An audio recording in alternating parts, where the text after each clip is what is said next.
Hi. Sometimes something happens in the world of wrestling so big but so late in the week that we at Headlock'd are not able to pick it up. That is why we have Headlock'd Addendum.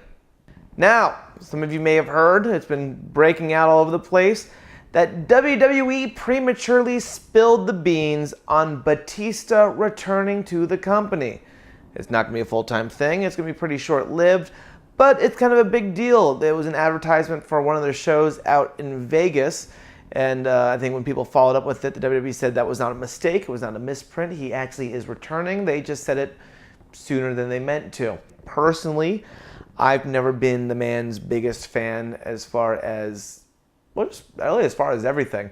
But I will say that his final run in the WWE before he left was pretty sweet.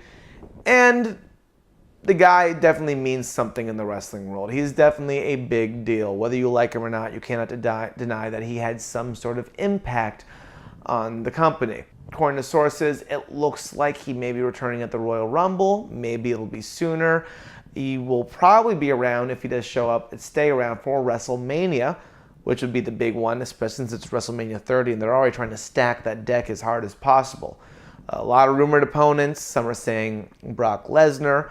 Some are saying Daniel Bryan. Some say John Cena makes sense because that was his last feud before he left. Personally, I don't know about you guys, I would love to see Batista face one-on-one Big E Langston. I think that's a hoss fight for the ages right there, though I'm not sure they'd want to pull that off because they probably want to protect both characters. They want to keep Big E protected because he's a rising star. But, I mean, we saw what happened last time. They're not going to go ahead and let their returning champions lose as well. Batista, since he's left, has only become a bigger star.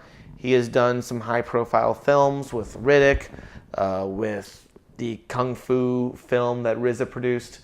And, of course, he's got, most notably, Guardians of the Galaxy coming out, which personally I cannot freaking wait for it.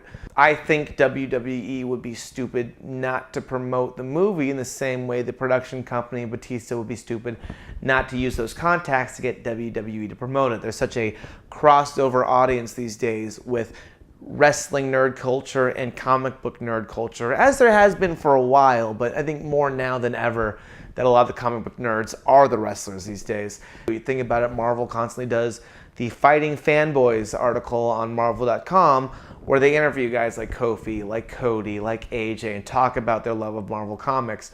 I'd be surprised if there wasn't some sort of cross-promotional deal.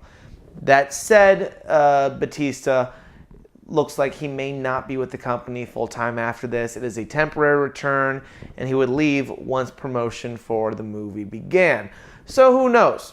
Maybe this is all nothing. Maybe I don't even need to be doing an addendum episode. But in the meantime, I think it's safe to say we should all be excited that star power that's not The Rock might be coming back to the WWE. Now I'm just going to sit here and wait.